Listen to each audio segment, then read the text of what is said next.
जैसे नाम लेते हैं तो कष्ट बढ़ते जाते हैं, ऐसा क्यों? कष्ट बढ़ते जाते हैं? ऐसा लग रहा है कि सारी चीजें हमारे अगेंस्ट ही हो रही हैं। नहीं, ऐसा तो नहीं है, पर यह जरूर है कि प्रारब्ध इस समय बुरा आ चुका है। जैसे इस समय हमने नई खेती बोई गन्ना, और पीछे बोया है बम्बूल, तो अब गन्ना तो अब नया उगेगा, बम्बूल तो अभी पहले से है। तो ये पूर्व का प्रारब्ध आ गया और अभी भजन शुरू किया, अब आपको निगेटिव दिखाई देने लगा। और अगर पूर्व का प्रारब्ध सही है तो आप घोर पाप अभी करो तो आपको कोई कष्ट नहीं होगा, क्योंकि वो पुण्य जो है ना वो आपको बचाएगा और आपको फलीभूत करेगा। लेकिन जिस दिन वो नष्ट हो जाएगा और ये नई खेती पाप की और पुराना पाप, तो बम ब्लास्ट ऐसा होगा कि न इस लोक के रह जाओगे ना परलोक के रह जाओगे। तो सत्य मार्ग में चल रहे हो, कष्ट आ रहे हैं, ये पूर्व का हमारा किया हुआ कर्म है, इसको चुपचाप सह लो। अभी जो नई फसल बो रहे हो ये जब आएगी तो आनंद में डूब जाओगे। नहीं तो हमको निराश नहीं होना, हताश नहीं होना, उदास नहीं होना, हारना नहीं है, इसको रौंदना है। प्रारब्ध को रौंद करके भगवत प्राप्ति करनी है। अगर हम हार गए तो हमारा जन्म चला जाएगा। अच्छा, निगेटिव क्या होगा आप देखो, कोई संपत्ति, कोई व्यापार, कोई व्यक्ति, कोई वस्तु, यही निगेटिव होंगे।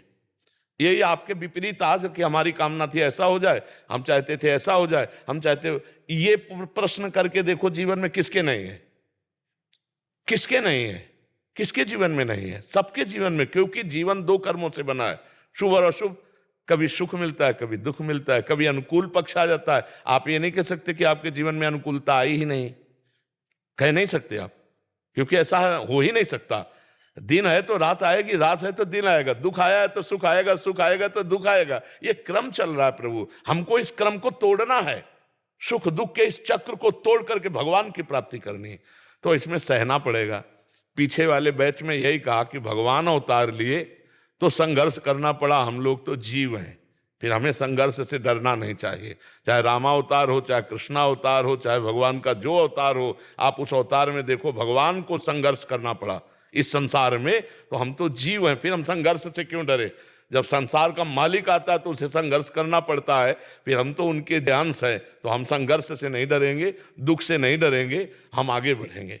आगे बढ़ो, नाम मत छोड़ना, नाम मत छोड़ना। नाम छुटाने के लिए माया आपको ऐसा दर्शन करा रही है कि नाम जब जब से शुरू किया तब से बुरा, कभी कभी संयोग लग जाता है। जैसे अब कल से आपका बुरा प्रारब्ध शुरू है, अब आज आप सत्संग सुने हो, कल से गीता भागवत सब लेके घर गए और विपत्ति शुरू, ये मरा वो ये, तो ये हुआ यार, जब से भागवत आई है घर में, जब से गीता और जब से सत्संग सुना है, चैन खो गया, गंगा जी में पधराया।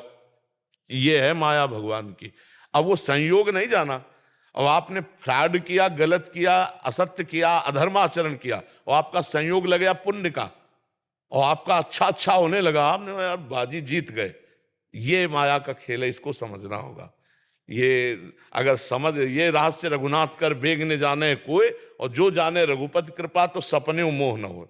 बहुत बढ़िया चलो, नाम जप करो, अच्छे आचरण करो, और बुरे आचरणों का जो हमें फल मिले उसे भोग लो, तो आगे जो आएगा वो बड़ा मंगलमय आएगा। और अभी नाम छोड़ दोगे तो फिर वही आचरण है, तो हमारी नई खेती फिर बर्बाद हो जाएगी। और पता नहीं मनुष्य शरीर मिले कि ना मिले भाई, बड़ा दुर्लभ है मानो दे। तो हमें लगता है राधा राधा तो बोलते रहो, चाहे दुख में हो चाहे सुख में हो, आगे बड़ा मंगल होगा। हम लोग आगे के लिए वर्तमान में कष्ट सह लेते हैं।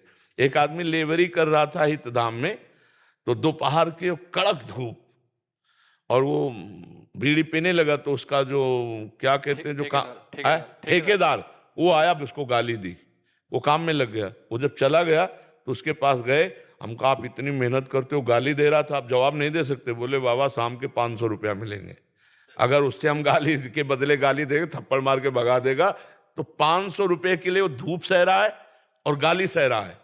तो हम आगे आगे आनंद के लिए, परमानंद के लिए, भगवदानंद के लिए अगर वर्तमान में कष्ट सह रहे हैं तो क्या परेशानी है? हमें सहना पड़ेगा, सहना पड़ेगा, सबको सहना पड़ता। कोई ऐसा विश्व में नहीं है जिसको दुख सुख दोनों ना प्राप्त हुए। किसी को भी बता दो हमें कि वो अगला आदमी है जिसे दुख मिला ही नहीं, कभी नहीं, हम मानेंगे नहीं, भगवान को नहीं।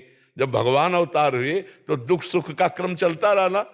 हम वही पीछे बताया कि भैया सुबह राज्याभिषेक रघुनाथ जी का, महामंगल मोद अवधपुरी में, सामय के 14 वर्ष का वनवास है, तापस वेश विशेष उदासी 14 वर्ष राम। बिगड़ गई बात, पूरी अयोध्या उजड़ गई। 14 वर्ष तड़प तड़प के अयोध्यावासी भगवान के विरह में जिए, 14 वर्ष। और कहाँ था राम राजा बनने वाले, आनंद मंगल छा रहा था। तो भाई देख लो, भगवान की अवतार लीला में दिखाया गया नहीं संघर्ष, नंगे पैर भगवान हो, क्या क्या सब। तो हमें लगता है हम लोग उनके जन हैं, हमको ये संघर्ष लड़ना चाहिए, हारना नहीं चाहिए। पंडित दीपक शर्मा जी, रतलाम, मध्य प्रदेश।